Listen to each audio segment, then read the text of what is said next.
All right, so today covering modules 13 and 14 on prenatal development and infancy and childhood. So this is a section on developmental psychology. Developmental psychology is kind of semi-jokingly referred to as the study of human beings from womb to tomb, from the time we're born until we die. So, what developmental psychology does is study development throughout the lifespan, from the time before we're born all the way through until we die.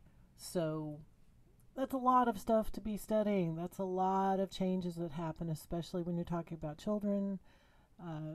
There's a massive amount of change in people from the time they are, well, even before they're born to the time they're born to, the time they become adults.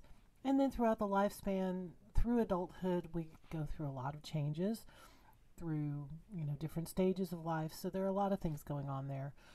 But it starts out very simply a fertilized egg and the development that happens prenatally that happens in the womb. So you've got basically a zygote, an embryo, and a fetus. Those are things that you should, again, know from your biology class from high school. But a zygote is the time frame from conception to approximately 2 weeks of development. It's the fertilized egg prior to and right after it's been implanted in the uterus. So very, very, very early on in a pregnancy. An embryonic stage is from 2 to approximately 8 to 9 weeks, 2 months, 8.5 weeks ish.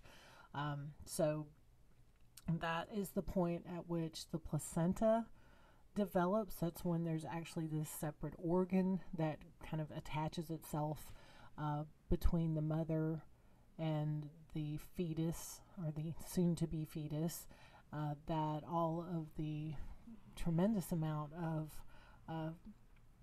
nutrition and needs are met for that baby from the mother or the soon to be baby. At the embryonic stage, they do not resemble a baby in any way, form, or fashion. They look more like seahorses than what we think of as babies.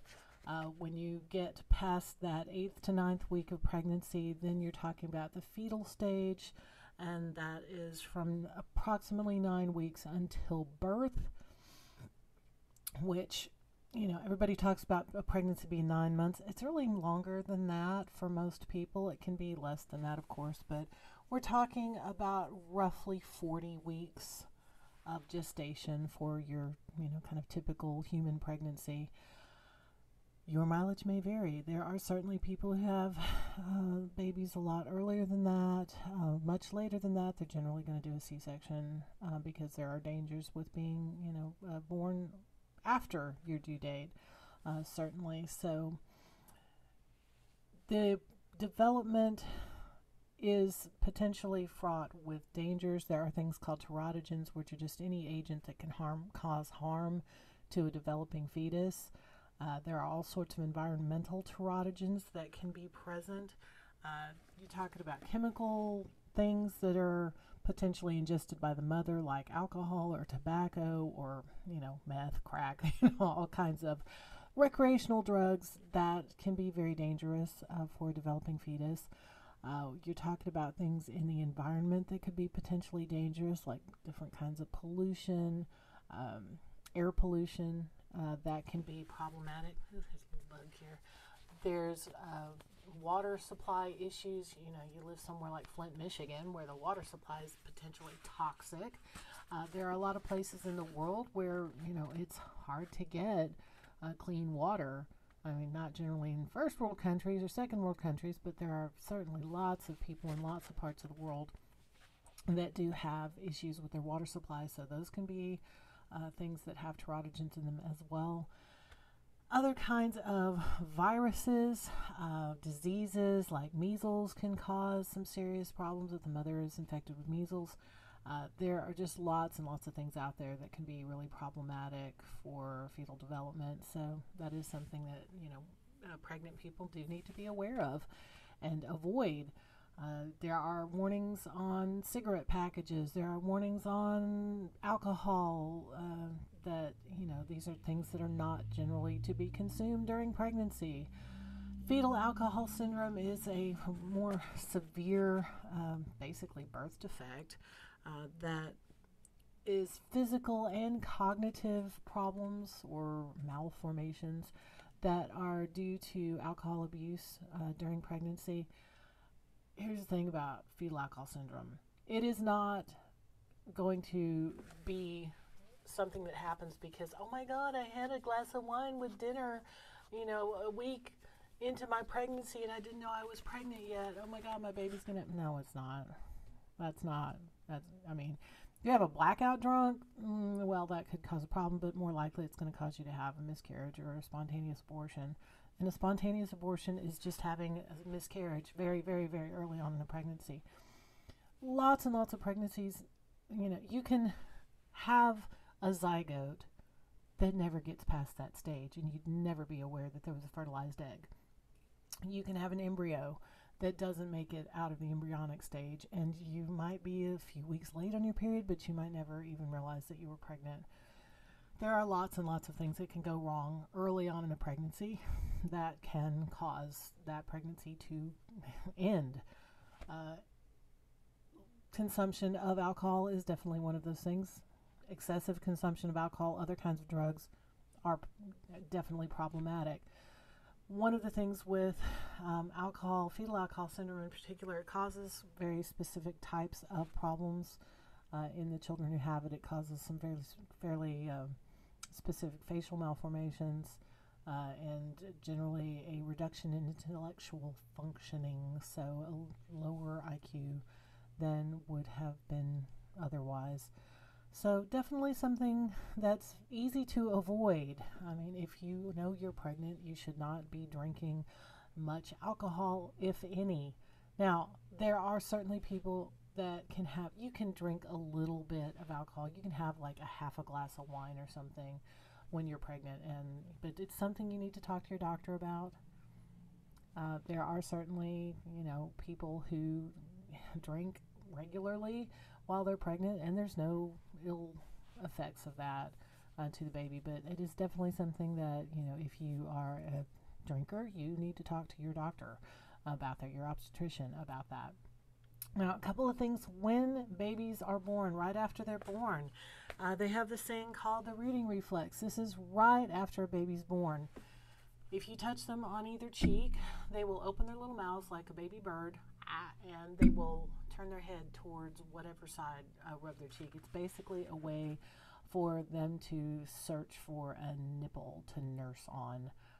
They are just looking for food. So this rooting reflex is a way for them to get food. It's a way for them to be just looking for something to suckle.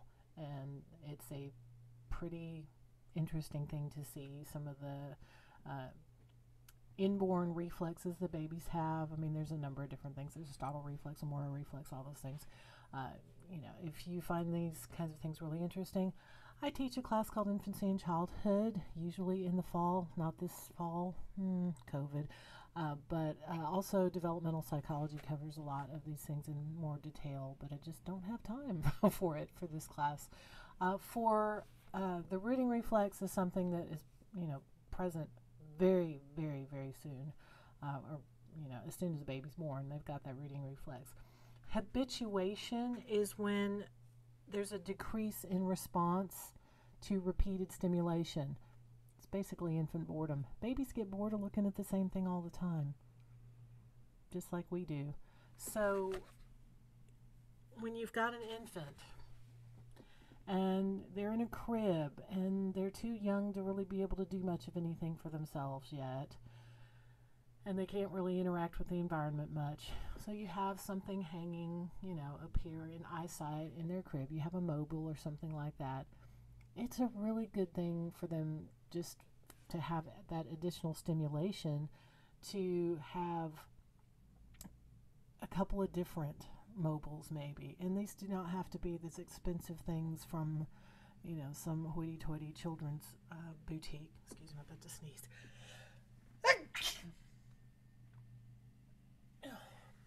fall allergies, gotta love them.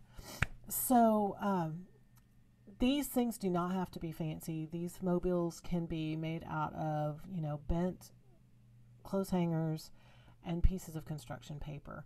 The biggest thing is for them to be very bright, contrasting patterns and colors. Babies have lousy eyesight when they're born. They're legally blind for the first few months of their lives. They really can't see well at all. All babies look kind of, nearsighted, and they seem to be struggling to focus on things that they can't see. They cannot see very well at all.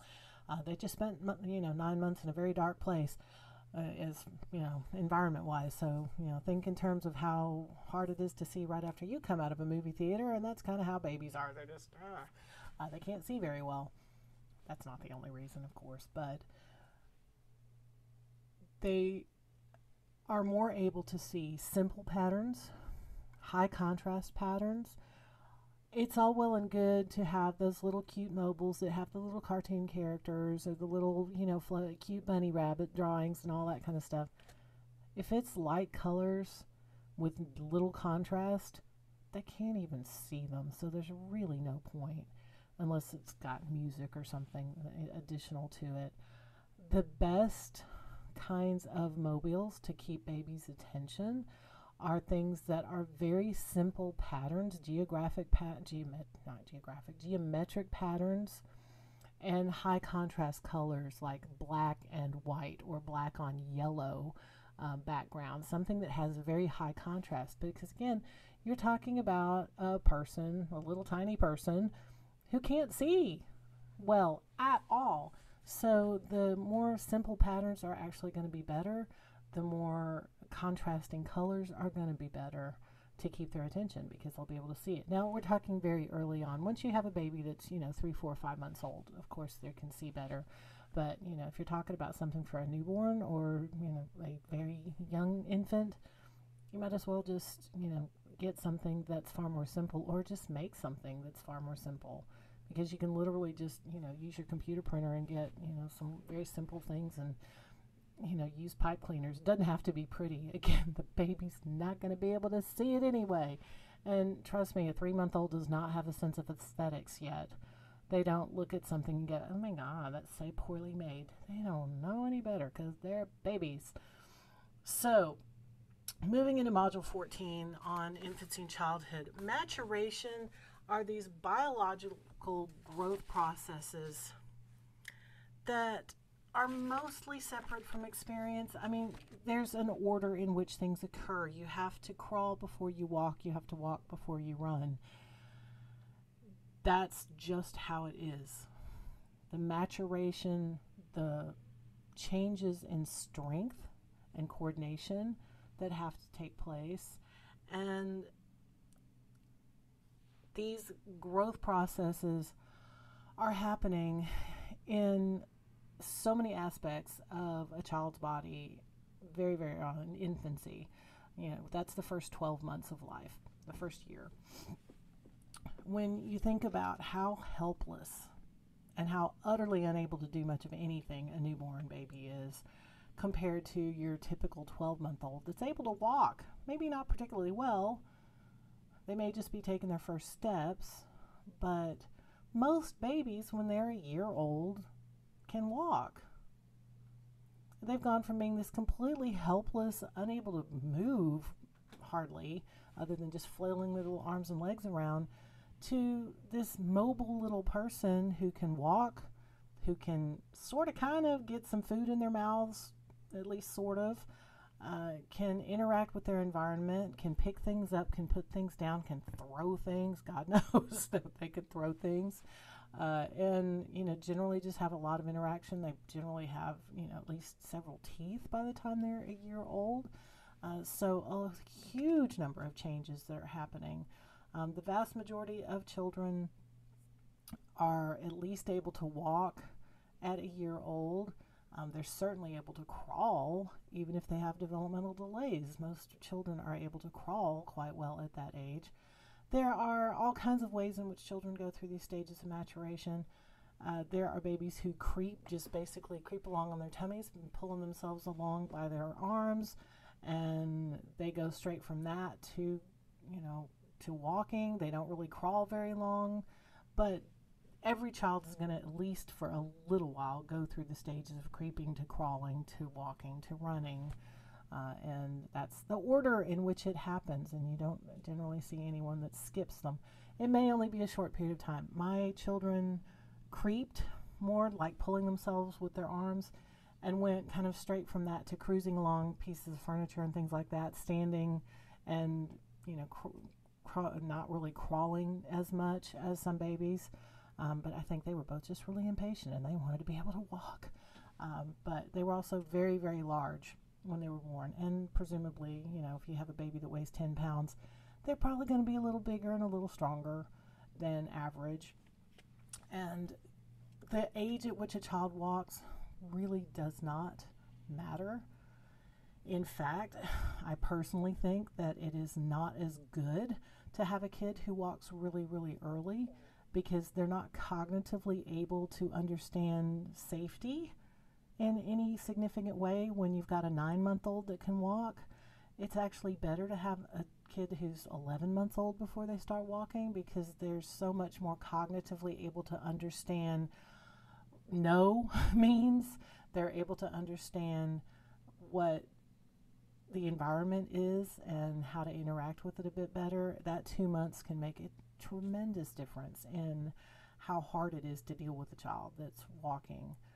My kids walked pretty young. It was actually problematic in some key ways, and then you have to move everything in your house out of their reach, and just, it would have been easier on me if they'd have walked, especially my firstborn. If he'd have walked a month and a half later, it would have been easier on me, truthfully. So, people act like that's such a big deal. No, that's obviously an indicator that they're going to be. It doesn't indicate anything except they just walked earlier. It doesn't mean that they're going to be incredibly, gifted athletes or anything. It just means, okay, that's when they started walking. Same thing with all these other developmental milestones. There's a range of normal. As long as your kid is within that range of normal, then they're normal. It's fine. People get really hung up on some of that stuff about, oh, my child must be incredibly gifted because they cut their teeth early. No, it just means their teeth, they got teeth early. Actually, that's, again, another thing, especially if you're breastfeeding. My firstborn breastfed. I breastfed both my kids for, a while, but not all that long. And I found out that my firstborn was cutting teeth because he bit me. That wasn't the best thing to find out. And he was 3 months old. He was just past 3 months old. And he was already cutting these 2 teeth on the bottom. That was not great. That actually sped up his weaning process, because that kid had a mouthful of teeth when he was a year old. Looked like he was wearing dentures. It doesn't matter. In the long run, by the time all kids are in school, they generally have all their teeth. They are able to walk and run. It really doesn't matter, the time frame for that stuff, but people get way hung up on that. It really doesn't mean very much.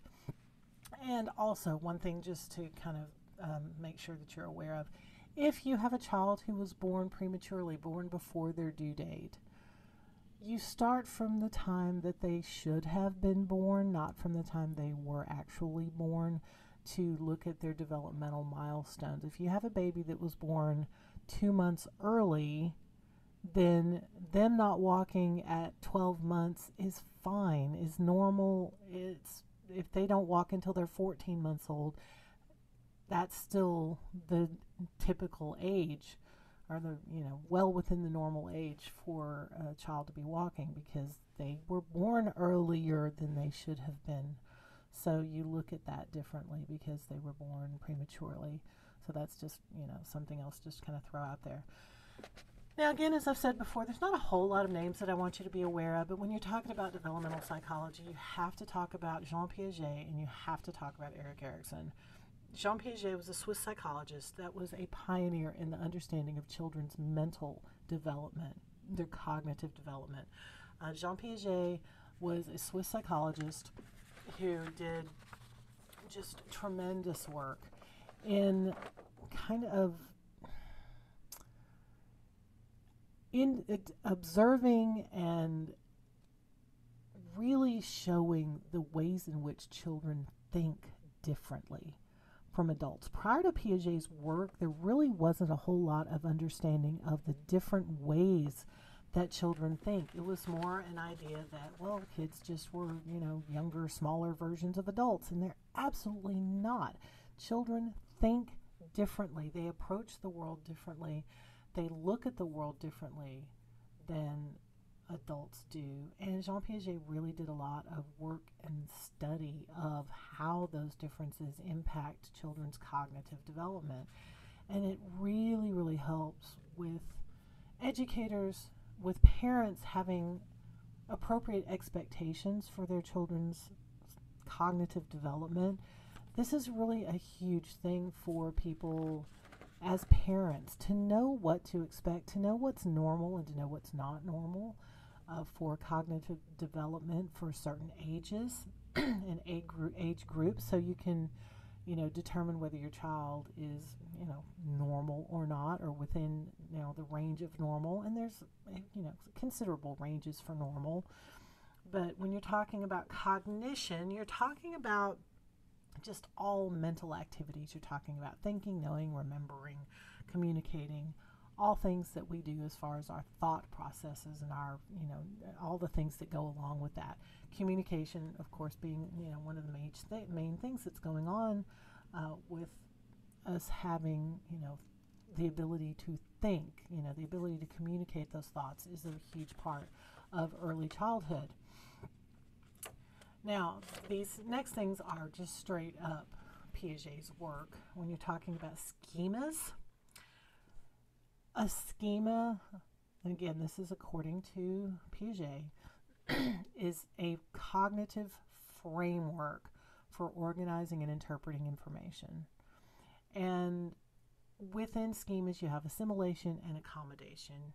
Assimilation is interpreting new information according to one's existing schemas, and accommodation is changing your schemas or adding schemas to deal with new information.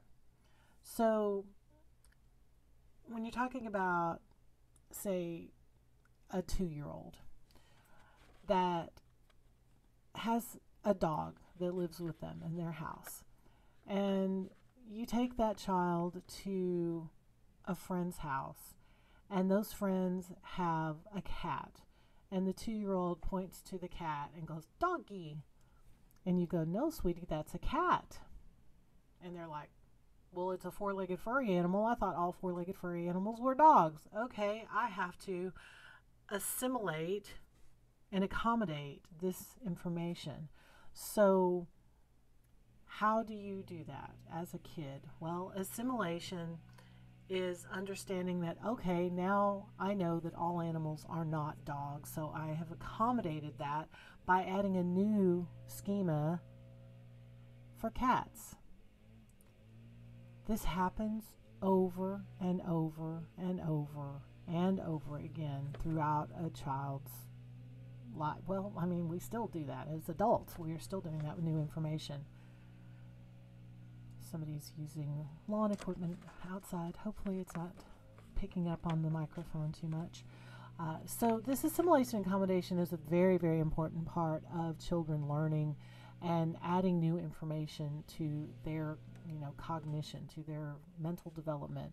There are so many things that children are doing when you may not think about it as an adult, but again, that developing psychology episode that I have you guys watching, the woman's talking about how cognitively active small children are, and that's absolutely true. Again, I got a 3.5-year-old grandson. It is absolutely amazing to me how many things that he has learned, in just the last few months. The difference in the way he speaks between now, the way he speaks now compared to the way he spoke a year ago, the vocabulary that he has now versus the vocabulary he had even a few months ago, it's just growing by leaps and bounds, and there is just a tremendous amount of new information that he's adding to his repertoire. Every week there are differences, things that he's learned, things that he picks up.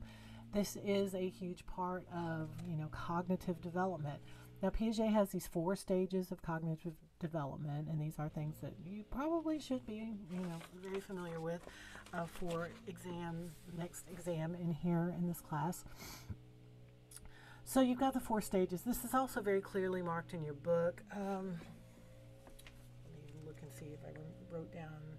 Yeah, it should be somewhere around page 191 in your textbook. I don't know who is out there doing that because nobody's working on my yard, but it certainly is loud. Okay, so roughly page 191 in your textbook has these stages kind of spelled out very, very clearly. Birth to approximately age 2, you've got the sensory motor period, sensory and motor input. I mean, this is also the point at which everything is going in the mouth. When they're able to grasp things. There is just a tremendous amount of sensory information. Babies, newborns can't do much. Generally, you're talking about really the sensory motor stuff largely going to be interactive kind of things with the environment once you get older than that. Talking about children, I am so sorry about this noise. Let me pause this for just a moment.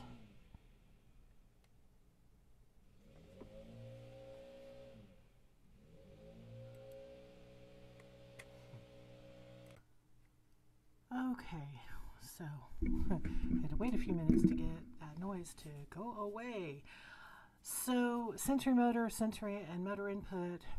So the main thing that's going on from birth to 2 years is a child just learning how to deal with its own body, how to move, how to have coordinated movement, going from being virtually helpless and pretty much immobile to being able to, walk and run and, pick things up and put things down and throw things and do all of the things that children are able to do. By the time your average child is 2 years old, they have pretty good motor skills. They don't have particularly great fine motor skills necessarily, but they're certainly able to pick things up. They're certainly able to, put food in their mouths. They're certainly able to interact with toys and other things in the environment. So that's the main thing that's going on, is they're just learning about the environment, learning about their world through their senses. From approximately age 2 to approximately age 6 to 7, again, these stages, there's no absolute time frames for them. There's a range because cognitive development obviously is going to differ from person to person, from kid to kid. Pre-operational stage, main thing that's going on from roughly age 2 to 6 or 7 is the acquisition of language.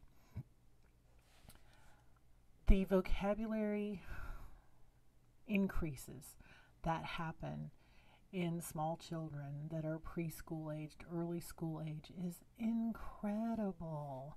I mean, children go from having a vocabulary at age 2 that's maybe a few dozen words in some less verbal children to, what can pass for a fluent language ability in a 5 or 6 year old. May not be particularly sophisticated, but your average, kindergartner, first grade child certainly can communicate with the world pretty well. They can certainly make it known what they need, what they want. They can follow conversations. They may not have, a huge vocabulary as far as compared to an adult, but they certainly do have, a pretty significant fluency in whatever their native language is. And this is also the point where you can have children who learn multiple languages at the same time. There are certainly children who live in bilingual or even trilingual houses who can pick up multiple languages at the same time. And that does not cause nearly as much of a delay as it sounds like it would. Children at this age are just little sponges ready to absorb all the language that's going on around them. And they can learn 2 with very little more time than it takes to learn 1. You do have a slight delay in the level of fluency if you've got a child who's learning 2 languages at once, but it is certainly not double, not even close to double the amount of time that it would take to just learn to become fluent in 1 language. So That's the main thing that's going on in the pre-operational stage. No logic. This is one of the things. Little kids, preschool age children, do not think logically. That's one of the big differences between the thinking processes of children and the thinking processes of adults or older children. When you're talking about older children, approximately age 7 to 11, you're talking about concrete operations.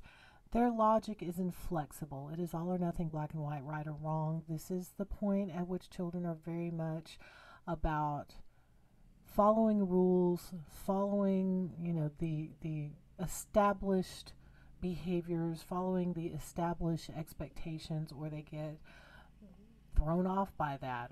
One of the things that happens very commonly in children this age is that they want to, change the rules. I want a do-over. You didn't follow the rules, kind of thing. So the inflexibility of their logic is definitely a big part of their overall cognitive functioning. Just not being able to see the subtleties of life, not being able to see that there are a lot of gray areas. It's, this is right or wrong, black or white, good or bad. There's not a whole lot of in between for children in this age group. And then theoretically, from roughly age 12 to, throughout life, you get to formal operations where you are using abstract reasoning skills, using critical thinking skills. You see the gray areas. You see that there are lots of questions in the world that don't have a right answer. They don't have the one right answer. They have lots of different potential answers. They have lots of different potential ways in which to solve a problem. There are a lot of things in the world that there's not just one way to deal with it. So ideally, when you're talking about someone who's in formal operations, they're going to have abstract reasoning skills. They're going to be able to also do, like higher mathematical things at this point. You should not be expecting, your average 8-year-old to be able to understand, like algebraic concepts or, calculus or things like that. And now there are some children who do, because they're clearly gifted in that area. But, for your average kid, really needs to get to formal operations before you can start thinking in the abstract. And, some higher math really does require some abstract reasoning skills. And it can be difficult for children that are younger than, around 12, 13 to be able to grasp that, unless it's done in a way that basically is, easier for them to understand when they're in concrete operations. There are a lot of mathematical things that are very concrete. 2 + 2 = 4. Yeah, those kinds of things are certainly easy for children to grasp at a younger age. But there are some things that get a little more, abstract in reasoning, being able to plug in things into formulas and such. That is part of the reason that we don't generally introduce those things until children are in late elementary school and middle school. So early on, relatively early on in development, so we're talking around 6 months-ish, and again, there is going to be a significant amount of variety depending on the cognitive development of that particular child. But object permanence is the awareness that things continue to exist even when out of sight.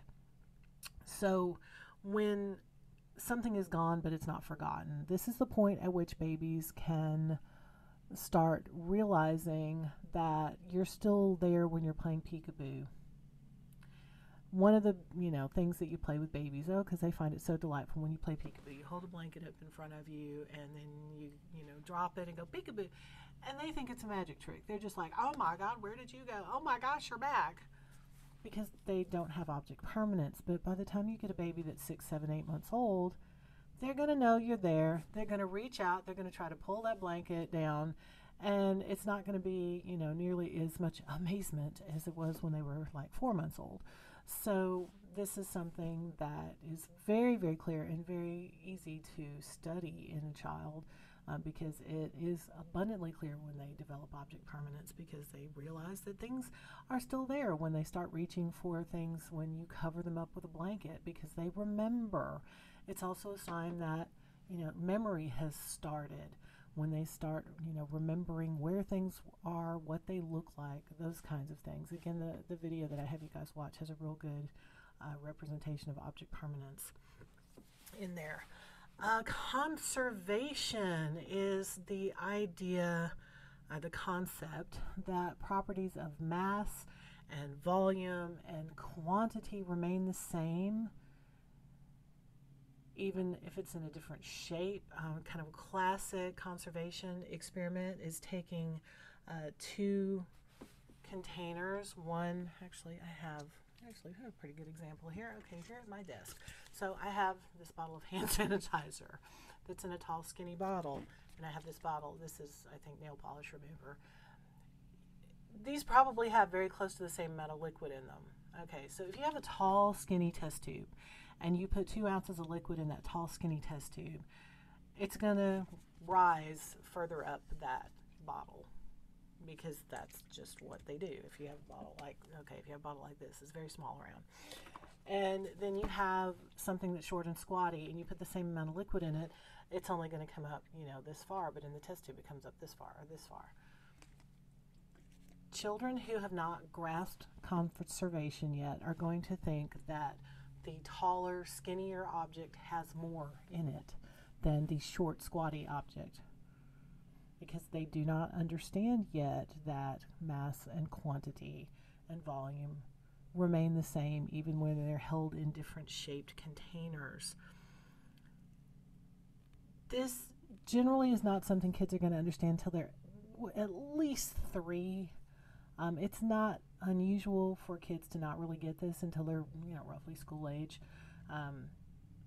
And this kind of marks the end of that pre-operational stage. This is the point at which children start to really understand that there's logic, that there are kind of physical rules that the world goes by, the rules of physics, that things in the world follow.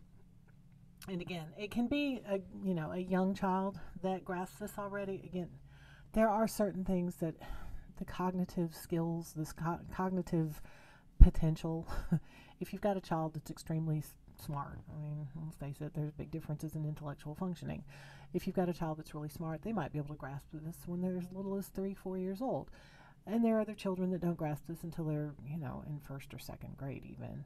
And it doesn't mean they're abnormal. It just means that, they grasp these things differently. And also, it's this particular kind of physical world physics intelligence that kids have to also be exposed to learn. So there's, some things like that do have to do with, what they're exposed to and what kind of education they've had at that point. But it really indicates a beginning of the understanding of cause and effect, that, one thing leads to another, the kinds of intellectual development that makes it possible to start having, kind of more logical interactions with the child. They'll be able to understand like logical consequences, things like that, for their behaviors.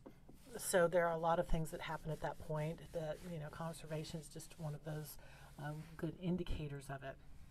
Now, egocentrism is a child's difficulty in taking another person's point of view. It's a lack of empathy and understanding, and it is completely normal. It's completely healthy. All children are egocentric. All people are egocentric to some extent, but for the sake of, this section of material, talking about, especially when you're talking about children who are, preschool age, early school age, up to like 3rd, 4th, 5th grade, some children just do not have much in the way of empathy until they're quite old. And it's not abnormal in that case. There, frankly, are adults who have very little in the way of empathy. That's not a great character aspect to have, but it's certainly not that unusual.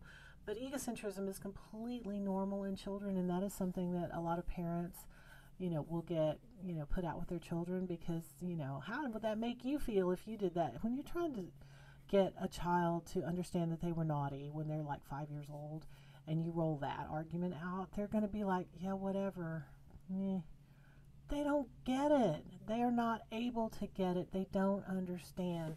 There are plenty of children, they just don't understand what you're saying. They don't get it. And it's not that they're bad kids. It's not that they're, rotten or mean. They're just not mature enough to understand how their behavior affects someone else. I mean, of course they can understand, don't hit, don't be violent, don't be aggressive. They can understand those kinds of things. But more subtle kinds of things, oh, when you did that, you hurt their feelings. 4-year-olds don't understand that stuff typically. They just don't. And that's not a problem. It shouldn't be a problem for adults. You should know that about children. You should not expect them to have the same kind of empathy that you would expect for a 10-year-old to have.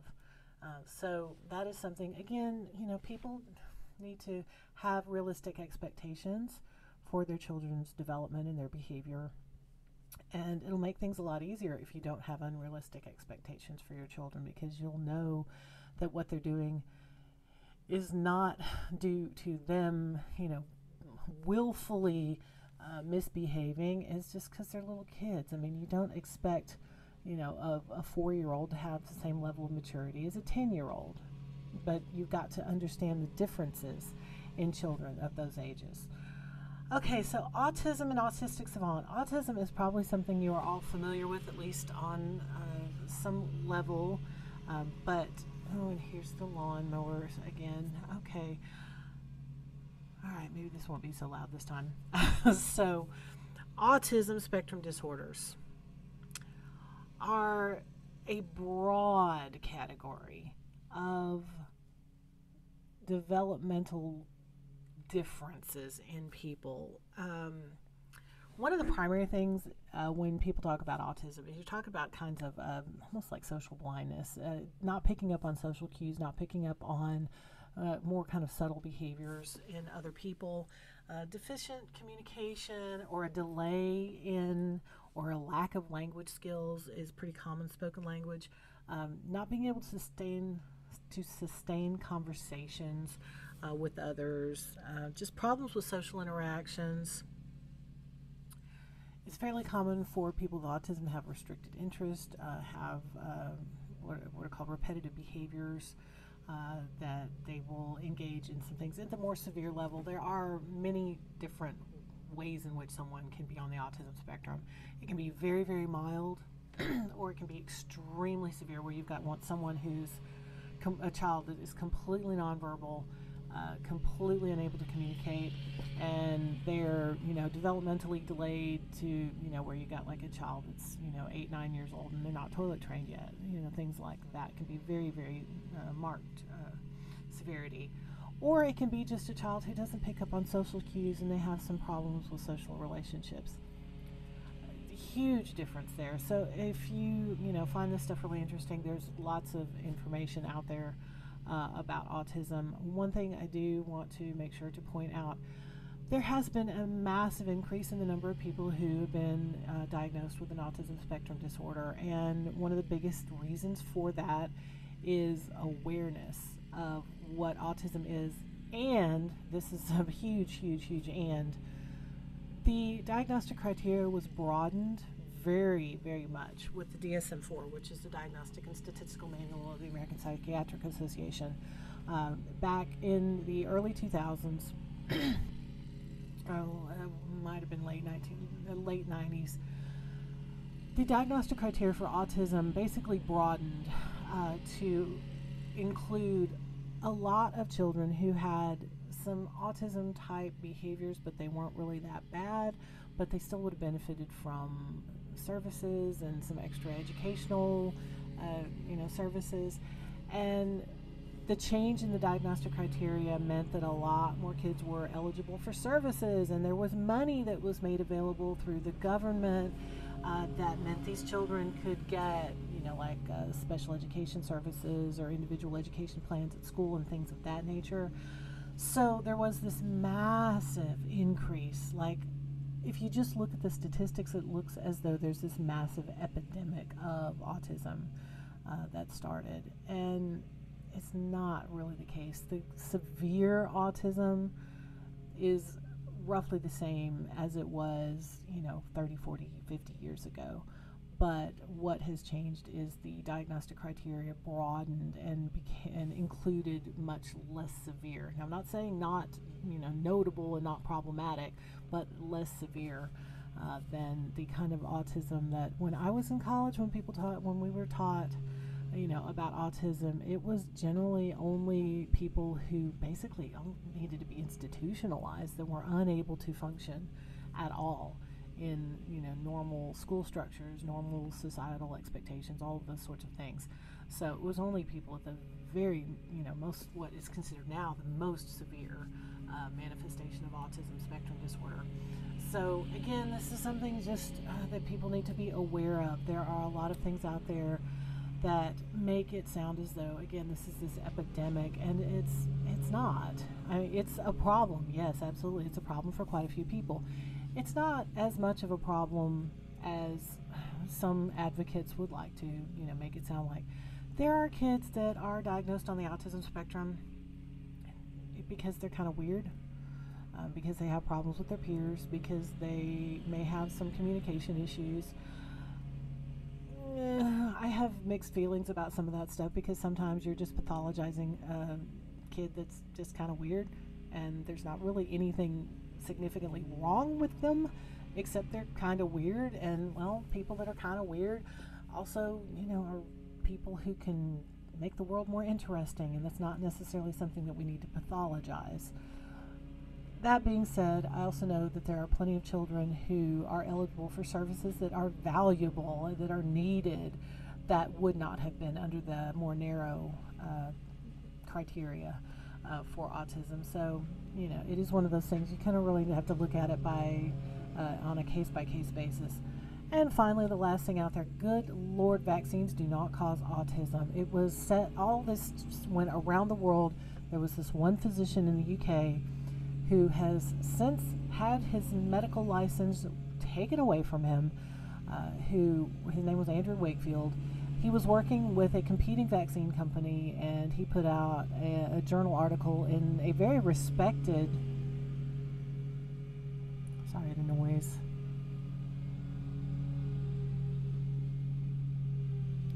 in Lancet, which is the medical journal of the British, the Medical Association. And it was flawed, it was faked, it was bad, all bad. It was an absolutely terrible bit of research that this guy did, and fabricated a lot of the results. And basically, somehow people got a hold of that journal article and ran around the world with it and made it sound as though there were multiple vaccines that children get to prevent very, very bad illnesses that would cause autism.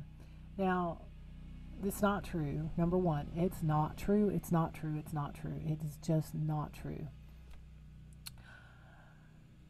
And also, imagine you are a person on the autism spectrum, and you know that there are people out there who are willing to let their children be unvaccinated and potentially die from these horrible, awful diseases, instead of their kid potentially being like you.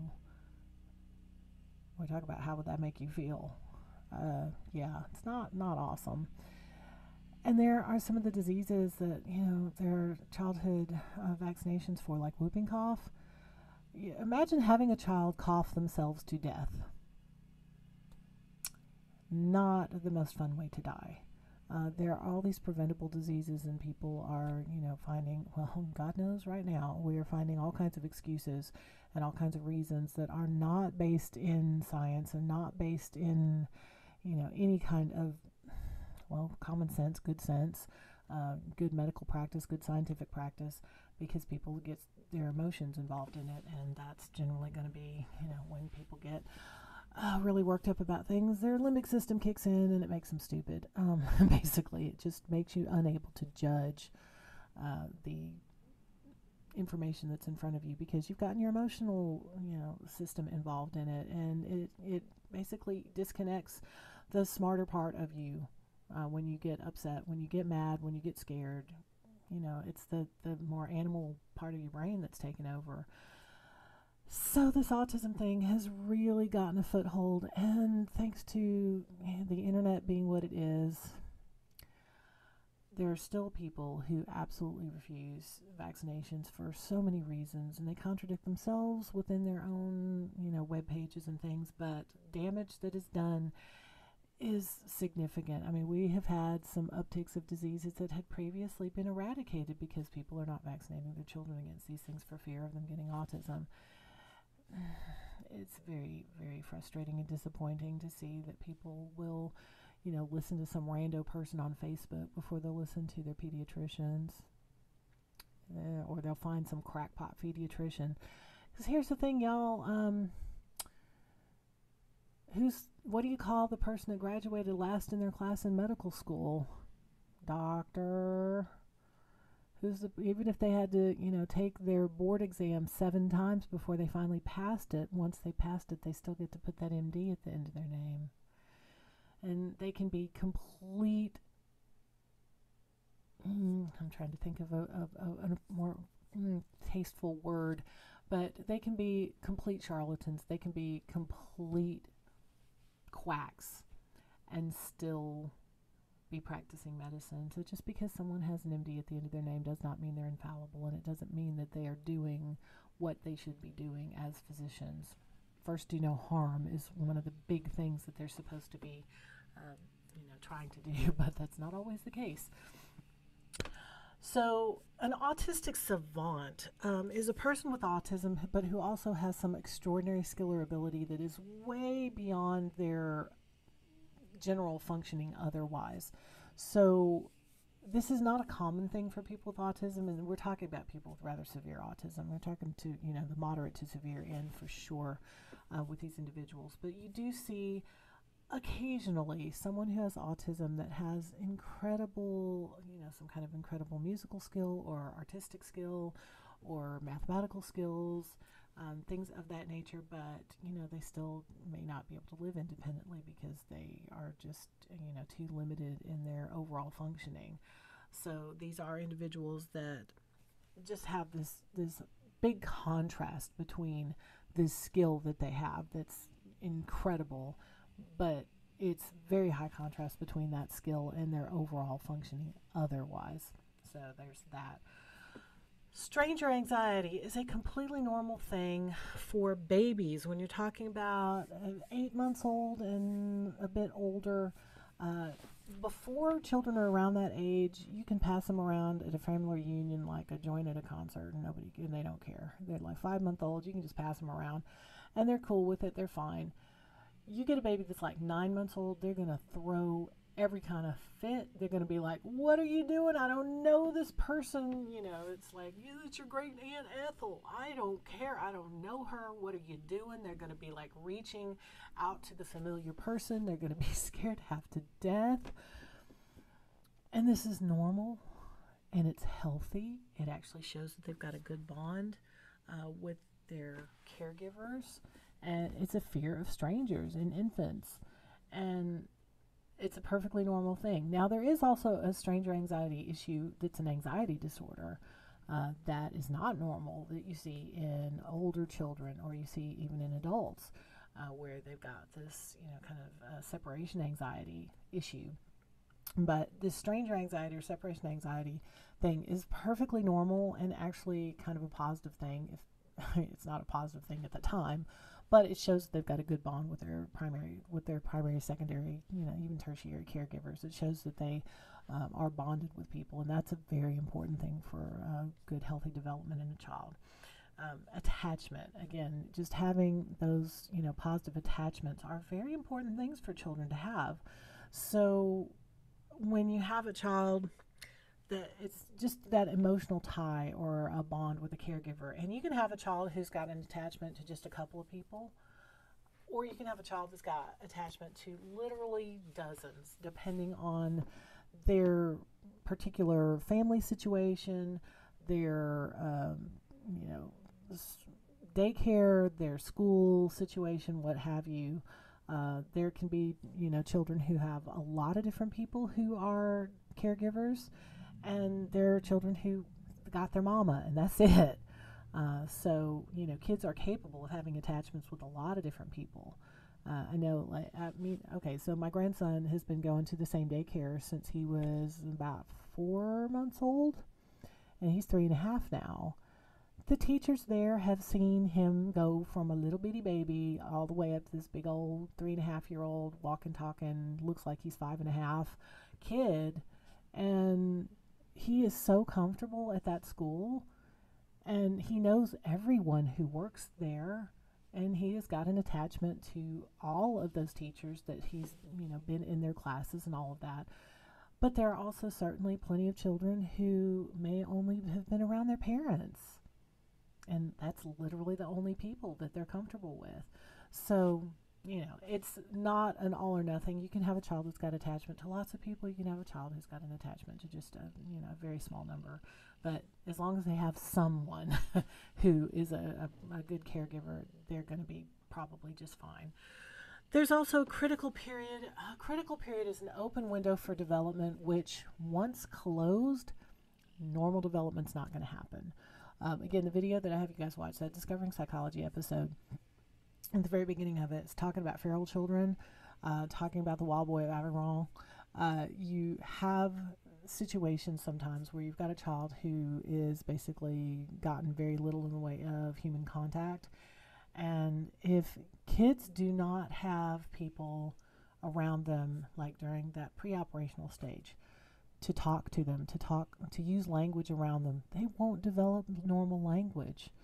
And they are unable to go back to that point and learn normal language. So there's a lot going on there as far as that critical period for, like language development.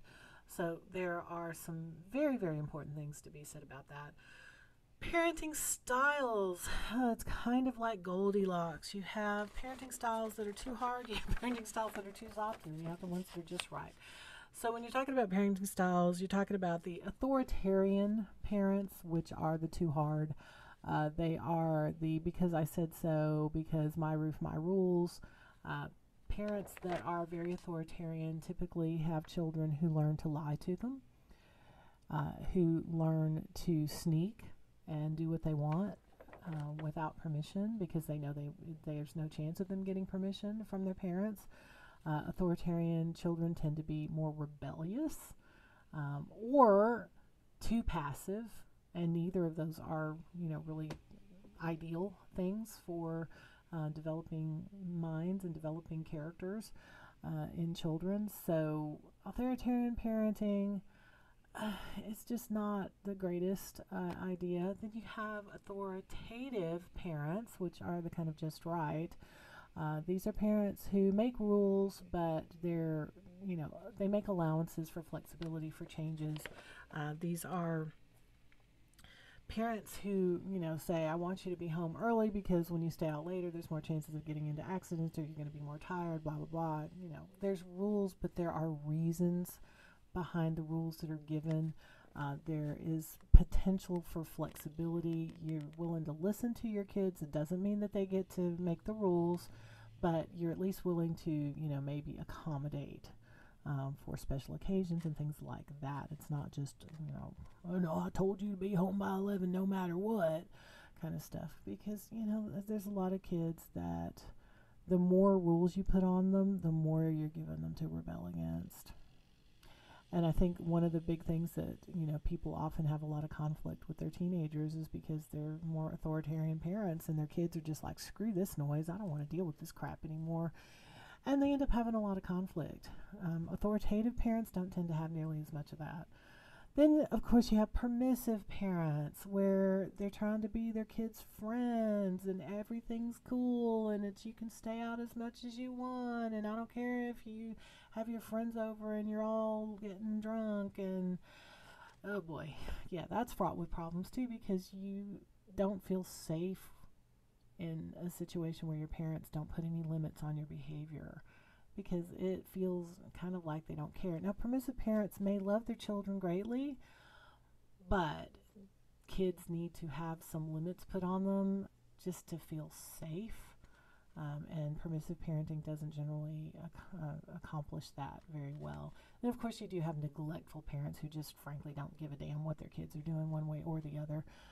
But that's not permissive parents do care about their children. They do love their children. They're just too permissive. They let their kids do things that they don't need to be doing, or is potentially dangerous for those children to be engaging in behaviors that are potentially, really problematic. That you may think that, you're being the cool parent by letting your kid, have, a sexual partner when they're in, early high school or something. But is that kid really ready for that? Is that child ready for the responsibilities of using birth control if they're in a straight relationship? Are they ready for the fallout of, having those relationships go bad when it's been a sexual relationship? There are a lot of things like that some of these parents can, just be too easygoing about certain things. Now, obviously, if you, are a parent of a teenager and you want, you're trying to control their behavior and keep them out of trouble because you remember what you were like when you were a teenager. I have talked to so many parents and it's been so funny to me because they come down on their kids so hard sometimes when they're teenagers, and it's because they're terrified they're going to do the stuff that they did. And I'm like, wow, hypocrite much? Damn. I have to laugh at some of that stuff because it's like, well, if you just talk to your kids and told them, look, I was a dumbass when I was your age. I did this and this and this, and I really wish I hadn't, and it messed me up, and I went through all this crap, and I don't want you to go through the same thing. Their kids would probably be a lot more receptive to that than being like, you're not going to do that over my dead body, blah, blah, blah. But again, it's, easier said than done. Parenting is a really hard job, and it is, there's no one size fits all for it. And it depends on your kid. It depends on their behavior, their personality, your personality, all those things. But we'll talk about that more later. And if you do find this stuff really interesting, again, we offer, multiple other classes that cover this stuff in much, much more detail. And I would also very much highly recommend Crash Course Psychology videos 18, 19, and 20 cover developmental psychology. So you have those available to you as well. So I highly recommend you do those. And I will see you guys next week. And hopefully you did well on the test. I actually have only checked one class's worth of that. But so far so good. So we'll see. Y'all have a good one, and make sure you check Canvas for your assignments, and we'll see you next week.